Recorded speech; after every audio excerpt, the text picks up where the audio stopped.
Parabéns ao grupo de louvor aí, a primeira vez, muito bem. Parece que já cantam há anos juntos. É um prazer ouvir vocês cantarem. Continuem com esse ministério tão bonito, tão legal. E essa música, por último, que fala "O coração não se turbe", não poderia ser melhor para o nosso tema dessa noite, né? Onde nós vamos falar sobre vencendo com esperança. Eu vim aqui em cima porque eu tenho um problema que já é de nascença, que eu sou meio desprovido de altura. E não bastasse isso, depois que eu casei também está aumentando essa parte aqui. Por enquanto ainda não está com falta nessa aqui, mas então eu vim aqui para cima para vocês poderem me enxergar. Pode ser? Ou vocês querem que eu desça aqui embaixo para ficar mais pertinho? Eu pensei, não, senão os lá de trás vão ter que esticar o pescoço para me ver, então vou vir aqui em cima, é mais fácil. É um prazer estar com vocês aqui. Trago um abraço do pastor Cancela, que está viajando no congresso, um concílio, aliás, que todos os departamentais aqui da nossa associação estão lá em Santa Catarina. Ele pediu que eu trouxesse esse abraço a vocês e que pedisse também a vocês que orassem, porque amanhã pela manhã eles estarão voltando para cá. Então que vocês orem por esta viagem de volta. Então, o tema dessa noite, eu me achei até um pouco incapacitado para falar sobre ele, quando me pediram que falasse sobre este tema. Eu não sou nenhum psicólogo, nenhum psiquiatra, para falar sobre como vencer esses problemas que afetam a nossa mente, afetam consequentemente o nosso corpo, a depressão, o desânimo e assim por diante. Mas a minha sorte é que eu tenho um poderoso aliado comigo, que é a palavra de Deus. Então, nesta noite, não vou ser eu que vou falar com a minha pouca autoridade e conhecimento, mas sim a palavra de Deus que vai falar para nós nessa noite. E a Bíblia, o que eu acho mais sensacional nela, é que quando nós lemos as histórias que se encontram nela, primeiramente, elas têm uma aplicação local. A história realmente aconteceu, realmente tudo que nós lemos ali aconteceu. Mas em segundo plano, são histórias que eu e você enfrentamos hoje no nosso dia a dia também. E o tema de hoje encontra muito amparo na Bíblia. Há muito sobre o que falar, há muitas histórias que falam sobre esse tema. E muitas vezes nós ouvimos por aí pessoas dizer que quem tem depressão, quem tem ansiedade, quem é uma pessoa que sofre de alguns momentos de tristeza, decepção, solidão, é uma pessoa que não crê em Deus direito. Talvez você já tenha ouvido isso. Talvez alguém já tenha usado textos bíblicos como uma espécie de chicote para mostrar para você. Olha lá, ó, entrega o teu caminho ao Senhor, confia nele, o mais ele fará. Tá vendo? Você não entregou o caminho. Você é um pecador sem vergonha. Vai entregar o caminho a Deus que você não vai ter isso. Será que isso é verdade? Será que é assim? Será que quando nós vemos o contexto bíblico, nós vemos a fundo essas histórias, esses textos principalmente, será que são esses os objetivos? Eu gostaria de estudar com vocês a história de alguém muito especial na Bíblia, um grande homem de Deus. Quando nós vamos à Bíblia, nós vemos que a depressão, a solidão, a tristeza não é assim tão rara. Para você ter a ideia, há 4 grandes profetas e personagens bíblicos que pediram para morrer na Bíblia. Você sabia disso? Vamos lá, você consegue me ajudar? Quem você sabe que pediu para morrer? Primeiro, Elias. Segundo, quem mais? Um famoso profeta que ficou na barriga do peixe, Jonas. Outro profeta que enfrentou o grande desafio de levar o povo pelo deserto, sair com o povo do Egito, quem? Moisés. Se você não lembra, no episódio que o povo pediu que eles não queriam mais comer maná, não queriam mais comer aquela comida que Deus estava dando para eles queriam sim carne. E então, Moisés, ele chega ali ao limite e diz, Senhor, não tem jeito, eu não vou conseguir levar esse povo, então o Senhor pode tirar a minha vida. Moisés pediu para morrer. E por último, um camarada que a sua situação era complicadíssima, e ele chegou ao ponto de dizer que era mais fácil tirar a vida, que ele queria que a sua vida fosse tirada, do que perder tudo que ele tinha, sofrer tudo que ele estava sofrendo. Estou falando de quem? Jó. Esses 4 personagens bíblicos pediram para que Deus tirasse a vida deles. Então será que Moisés, Jó, Jonas e Elias eram pessoas que não acreditavam direito em Deus? Será que elas eram pessoas que não eram verdadeiros crentes, verdadeiros cristãos? Cada um desses personagens, nós poderíamos analisar qualquer um destes 4 essa noite. E nós teríamos grandes lições para tirar da vida de cada um deles. Mas eu escolhi só um, que nós vamos estudar juntos, pela Bíblia, pela história dele, para nós tirarmos lições. Que talvez hoje você entrou aqui triste, você entrou aqui após ter recebido uma notícia ruim, após ter tido um momento ruim, um dia ruim no trabalho. Talvez você entrou aqui nessa noite para receber um consolo de Deus, para receber o afago de Deus. E talvez na história desse personagem, que eu gostaria de convidar você para abrir a sua Bíblia no livro de Tiago, capítulo 5. Abra a sua Bíblia no livro de Tiago, capítulo 5, o verso 17. Antes de nós estudarmos esse personagem, é importante nós termos essa noção sobre ele. Isso que está escrito em Tiago, capítulo 5, o verso 17. Tiago, capítulo 5, o verso 17. Todos encontraram? Eu gostaria de convidar você a fechar os seus olhos mais uma vez, para antes de nós estudarmos a palavra de Deus, nós pedirmos a orientação do Espírito Santo, aquele que inspirou a Bíblia, para que ele possa guiar o nosso estudo nessa noite. Feche seus olhos, vamos falar com Deus. Querido Deus, muito obrigado, Senhor, porque nessa noite nós já fomos confortados por Ti através da oração, através de belos louvores, e neste momento nós estamos com a Tua palavra em nossa mão, para sermos confortados também por ela. Que o Senhor nos ajude, que o Senhor nos mostre o caminho, que o Senhor nos mostre como vencer com esperança a nossa solidão, a nossa tristeza, a nossa depressão. Que o Senhor esteja conosco neste estudo, que o Senhor esteja aqui na frente falando, não seja eu, mas o Teu Santo Espírito esteja nos ensinando nessa noite. Isso te pedimos em nome de Jesus. Amém. Tiago capítulo 5, verso 17, a primeira parte desse texto diz: quem? Elias era homem semelhante a quem? A nós. E é só isso que eu vou ler nesse texto. Elias era um homem semelhante a quem? A nós. Veja bem, quando nós muitas vezes lemos a história de Moisés, de Noé, de Abraão, de Elias, de Enoque, nós pensamos que eles eram uma espécie de super-herói, uma espécie de super-homem, que para eles tudo era mais fácil. Para eles a época colaborava, eles estavam mais perto de Deus, eles tinham um contexto religioso muito maior que o nosso, tudo era mais fácil para eles. E nós muitas vezes somos tentados a pensar que eles não tinham erros, que eles eram pessoas praticamente perfeitas. Mas a Bíblia nos dá uma lição, e isso é necessário para nós estudarmos a história deste homem que nós vamos estudar nessa noite. Elias era um homem como eu e como você. Não tinha nada mais e nada menos. Era um ser humano como eu e você. Quando Tiago ele escreveu este texto, provavelmente ele estava na sua mente, a história que nós encontramos no livro de 1 Reis. Abra sua Bíblia. No livro de 1 Reis, capítulo 19, o capítulo 18 e 19. 1 Reis, capítulo 18 e 19. Aqui nós encontramos este momento crítico de Elias. Este momento onde Elias passa por uma situação muito interessante. Aqui no capítulo 18, que nós não vamos ler, vai ficar de tema aí para casa, você vai ler em casa, nós encontramos que Elias tinha acabado de ter 2 grandes vitórias sobre o governo pagão que estava em Israel naquele tempo.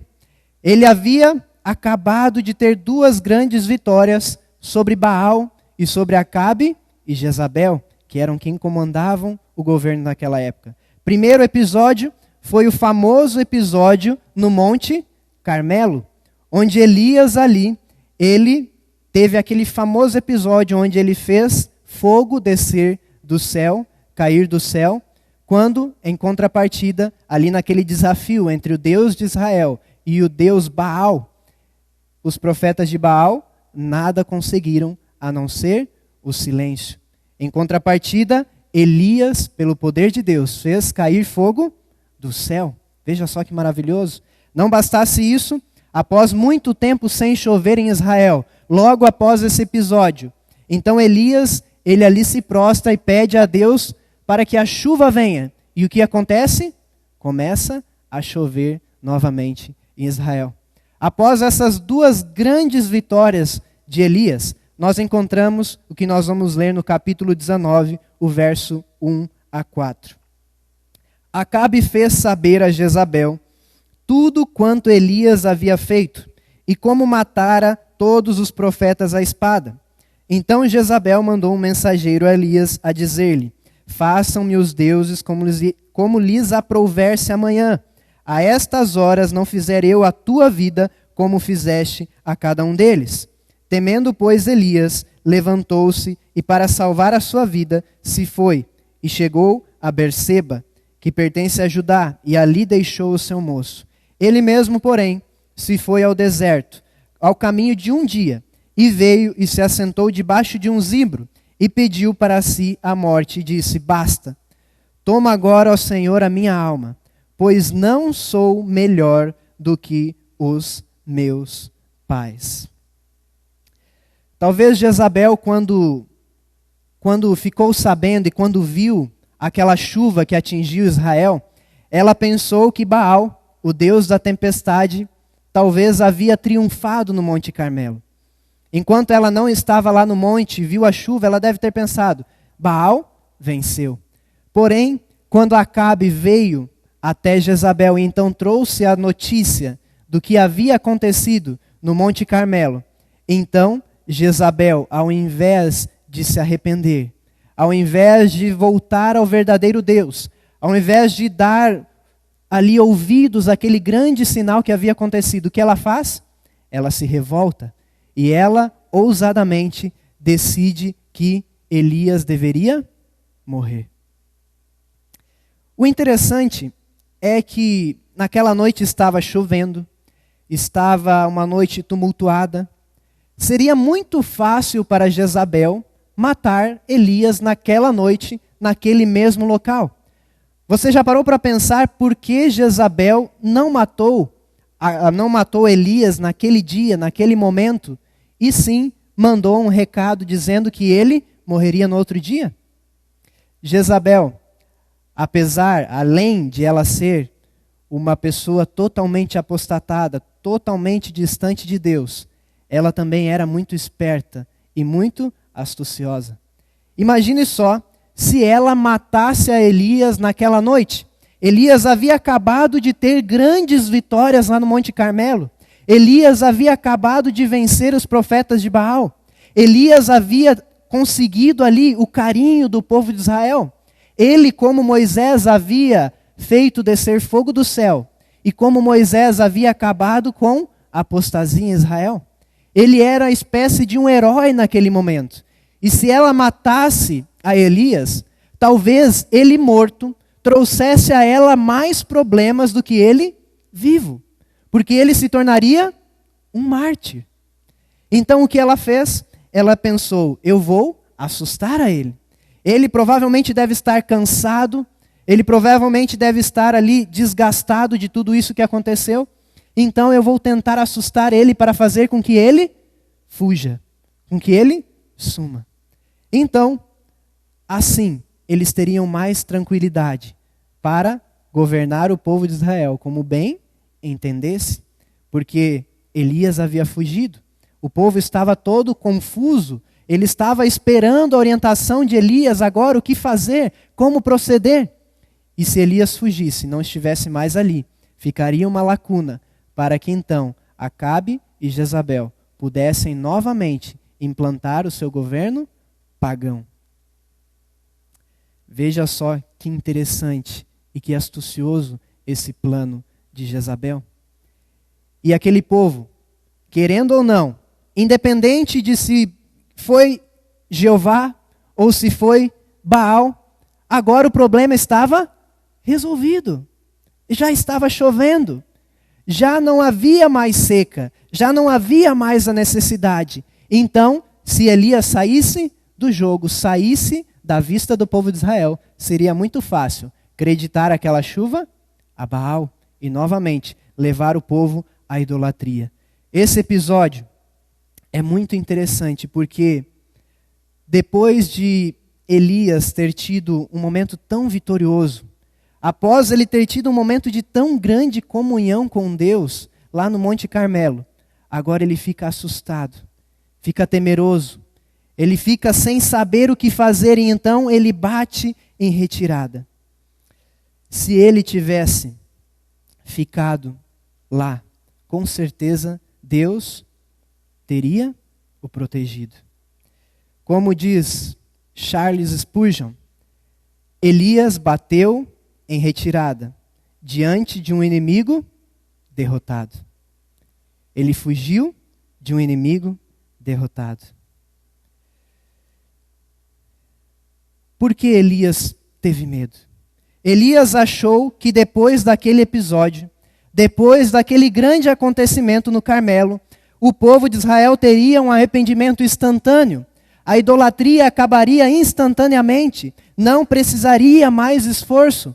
Acabe não ouviria mais Jezabel, Deus agiria, tudo seria restaurado. Porém, ao ele achar que a guerra estava acabando naquele momento, ele não percebeu que ela estava apenas começando. E então, ali, naquele momento, Elias teve medo e fugiu. Bateu em retirada, diante de um adversário já derrotado. Veja só que interessante.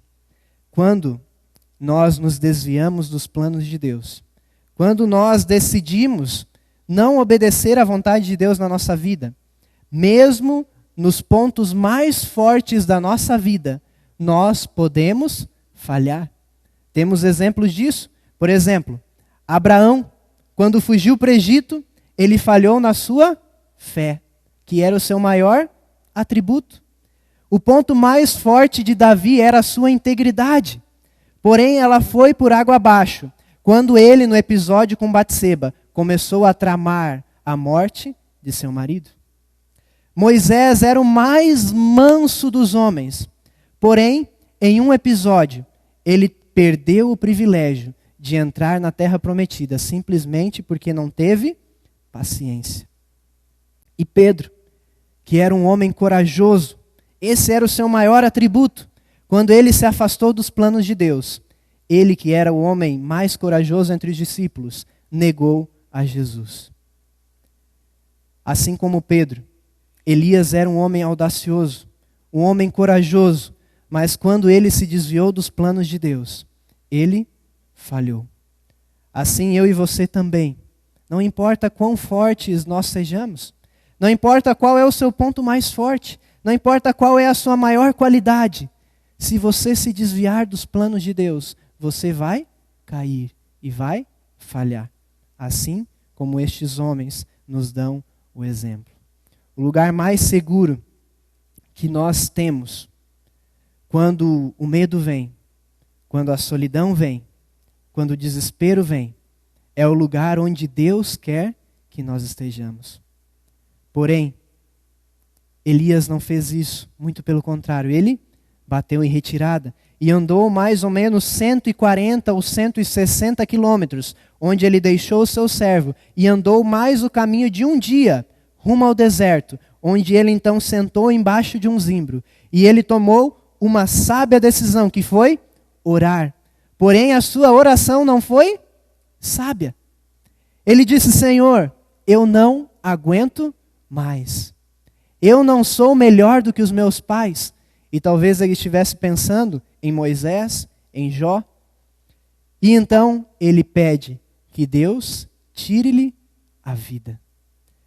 Um dos maiores homens que nós temos na Bíblia, um dos maiores profetas que nós temos na Bíblia, ele chegou ao fundo do poço por causa do medo, por causa da solidão. Ele chegou ao fundo do poço. Será que muitas vezes isso não acontece conosco também? Será que muitas vezes nós não chegamos ao fundo do poço por causa do nosso medo, por causa da nossa solidão, por causa que nós não sabemos o que vai acontecer no futuro? Este grande homem de Deus estava agora no fundo do poço. Se essa história terminasse aí, eu não teria uma mensagem de esperança para você nessa noite. Mas infelizmente, ela não termina assim. Vamos continuar lendo o capítulo 19 de 1 Reis. Agora, o verso 5 até o verso 8. Lá nós encontramos o seguinte: deitou-se e dormiu debaixo do zimbro. Eis que um anjo o tocou e lhe disse: levanta-te e come. Olhou ele e viu junto à cabeceira um pão cozido sobre as pedras em brasa e uma botija de água. Comeu, bebeu e então tornou a dormir. Voltou a segunda vez o anjo do Senhor, tocou-lhe e disse: levanta-te e come, porque o caminho te será sobre modo longo. Levantou-se, pois, e comeu e bebeu, e com a força daquela comida caminhou 40 dias e 40 noites até Horebe, o monte de Deus. Aqui nós encontramos o momento onde Elias então é acordado, e talvez ele ali assustado, com medo de que fossem os enviados de Jezabel, ele acorda, e então quando ele abre os seus olhos, ele vê não um inimigo, mas o rosto de um amigo, um rosto de um anjo. E veja bem, o profeta Elias, o seu problema não era somente a falta de fé, somente o medo, somente a solidão, mas sim também um problema físico. E aqui nós encontramos o anjo de Deus dando alguns remédios naturais que nós conhecemos, como por exemplo, repouso, alimentação saudável, água, confiança em Deus, e mais tarde também, exercício físico, luz solar e ar puro. E podemos talvez encontrar a temperança aí também, os nossos 8 remédios naturais. O anjo primeiro tratou o corpo de Elias, porque ele havia passado um grande estresse no Monte Carmelo. Ele havia passado um grande estresse fugindo de Jezabel. Ele teve uma grande jornada, ele estava cansado, com fome.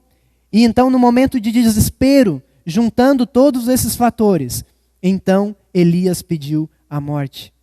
O anjo primeiro começa tratando a sua saúde, dando a ele descanso, dando a ele comida, dando a ele água. É interessante como os anjos de Deus são enviados para cuidar de nós. Por exemplo, Daniel, na cova dos leões, um anjo não permitiu que ele fosse devorado. Jesus, durante a sua tentação no deserto, foi auxiliado por anjos. Também Jesus foi auxiliado por anjos no jardim do Getsêmani. Paulo, a bordo de um navio durante uma tempestade em alto mar, também foi auxiliado por um anjo. Quer ver uma certeza que Deus nos dá em relação a isso? Abra sua Bíblia no livro de Salmos. O livro de Salmos, capítulo 34. Um texto muito conhecido. Capítulo 34, verso 7. Nos dá uma certeza muito interessante. 34, o verso 7. Salmo, capítulo 34, Salmo de número 34, o verso 7 diz: o anjo do Senhor acampa-se ao redor dos que o temem e os livra. Olha só que promessa, que certeza maravilhosa. Assim como o anjo cuidou de Elias, assim como um anjo foi enviado para cuidar de Elias, um anjo é enviado não somente para cuidar de você, mas ele se acampa ao redor de você. Ele se acampa ao seu redor. Ele está ali vigiando, cuidando, guardando você, enviado por Deus para isso.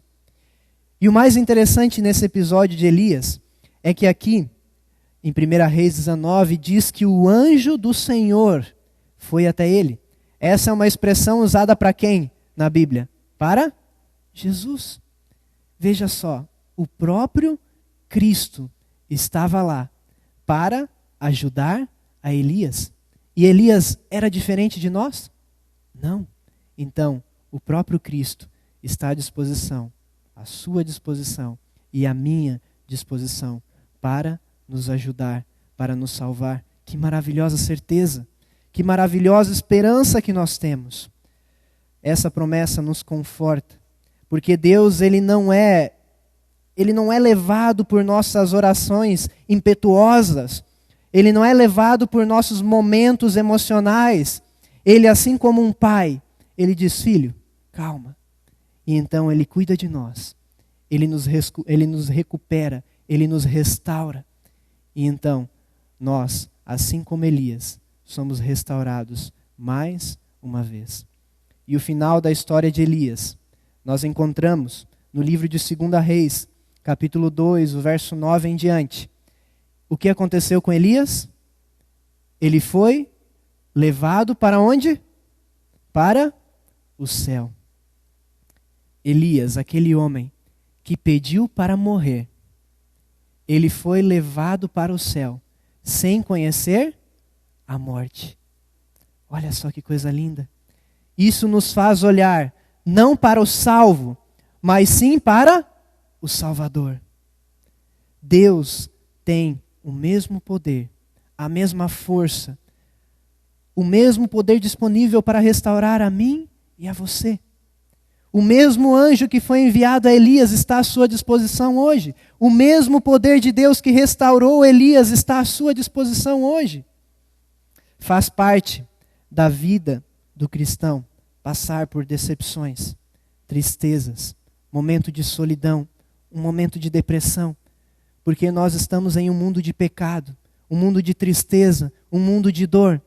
Porém, esses grandes heróis bíblicos, eles tinham uma diferença: eles caíam como nós, eles erravam como nós, assim como nós vimos hoje. Porém, eles sabiam de uma coisa, que quando eles estavam lá no fundo do poço, eles tinham que recorrer a quem? A Deus. Essa talvez é a grande diferença que eles têm conosco.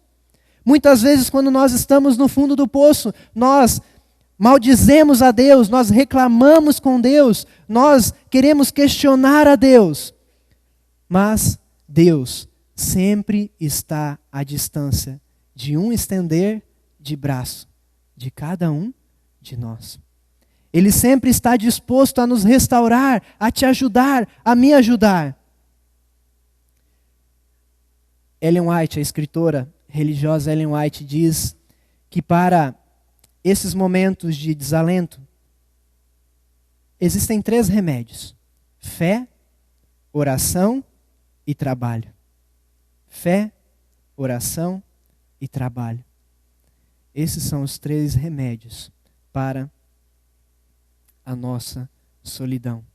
E a pergunta que eu faço para vocês é: Deus abandonou Elias quando ele estava lá embaixo daquela árvore, triste, pedindo para morrer? Sim ou não? Não. Será que Deus amou menos a Elias agora que ele estava lá depressivo embaixo de uma árvore? Ele amou ele menos do que quando ele estava lá no Monte Carmelo fazendo descer fogo do céu? Amou menos, sim ou não? Não. Ele o amou do mesmo jeito. Elias poderia estar se escondendo dos homens, mas Deus estava ali com ele, estava ali o ajudando, sabia onde ele estava e estava disposto a ajudá-lo e restaurá-lo. Talvez em nossa vida, talvez hoje, você está não muito diferente do que Elias. Talvez você está pensando: poxa vida, Senhor, eu trabalho tanto para Ti, eu te ajudo tanto, eu tento fazer a Tua vontade, eu quero seguir a Tua palavra, porém as tentações vêm e eu caio, muitas vezes eu falho e eu já estou a ponto de desistir dessa jornada. Será que você está assim hoje? Será que você já passou por momentos assim? A certeza que Deus nos dá, nós encontramos em Salmos, o Salmo de número 40, um pouquinho para frente, de onde nós estávamos há pouco tempo. O Salmo de número 40, há aqui uma fórmula para nós sairmos desse poço de lama, desse poço de perdição. O Salmo de número 40, o verso 1 em diante diz: Esperei confiantemente pelo Senhor. E ele se inclinou para mim e me ouviu quando clamei por socorro. Tirou-me da onde? De um poço de perdição e de um tremedal de lama. E colocou-me os pés sobre uma rocha e me firmou os passos. Foi isso que aconteceu com Elias? Foi exatamente isso. É isso que pode acontecer comigo e com você nessa noite? Sim. O mesmo poder que estava disponível para Elias está disponível para mim e para você hoje. Não importa se você está triste, se você está sozinho, se você está em depressão, Deus continua te amando e está com a mão estendida para te ajudar. Não é porque você tem falta de fé que você cai, que você falha, que você se sente sozinho às vezes, que você se sente triste, mas a solução está na confiança em Deus. Se você estender a mão a Deus, Ele vai te ajudar. Assim como Ele ajudou a Elias. Ele vai te restaurar física, mental e espiritualmente. Deus está disponível hoje para transformar a sua vida. Basta você pedir. Tome a decisão essa noite de entregar o seu caminho ao Senhor, agora, no sentido certo do texto, como uma corda para lhe tirar do poço e não como um chicote para dar nas suas costas. Deus diz: entrega o caminho a mim. Quando você estiver triste, desamparado, entrega o caminho a mim. Estende a mão, deixa eu guiar a sua vida, que tudo vai dar certo. Essa é a promessa, essa é a esperança que Deus dá a você nessa noite. Amém? Aceite este chamado de Deus e aprenda a vencer com esperança. Amém? Vamos ficar de pé neste momento para nós orarmos. Querido Deus, talvez nessa noite nós chegamos aqui tristes, querendo ouvir a voz do Teu Santo Espírito falar ao nosso coração, não sabendo como sair desse tremedal de lama, esse poço de perdição onde nós estávamos. Mas também, nessa noite, o Teu Santo Espírito nos mostrou através da Tua palavra que o Senhor está disponível a todo momento, independente de onde nós estivermos, independente de em que situação nós estivermos, o Senhor está disponível para nos resgatar. Senhor, resgate cada um de nós. Que o Senhor possa nos mostrar a como vencer com esperança, como manter os nossos olhos focados em Ti, como nos levantarmos quando caímos, Senhor. Mande os Teus anjos para acampar ao nosso redor. E, Senhor, que nós possamos sempre, em todo momento, entregar o nosso caminho a Ti. Esteja com cada um de nós. Cuide de nós não somente nessa noite, mas amanhã, durante essa semana, em nossas atividades. Que o Senhor esteja guiando cada um dos nossos passos. Isso nós te pedimos em nome de Jesus. Amém. Deus abençoe cada um de vocês. Uma boa noite, estarei à porta despedindo-os.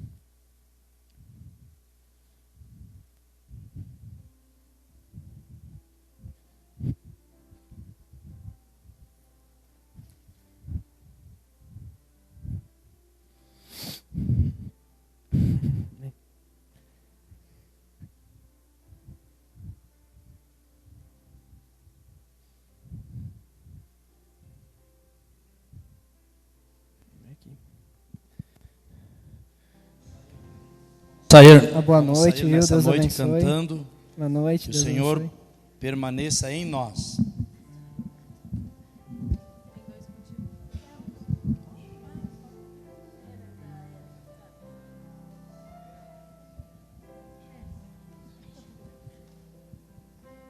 Venha, Senhor, em mim habitar, pois quero ser templo teu.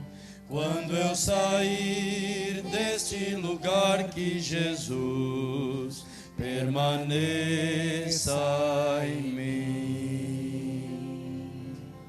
Permaneça em mim.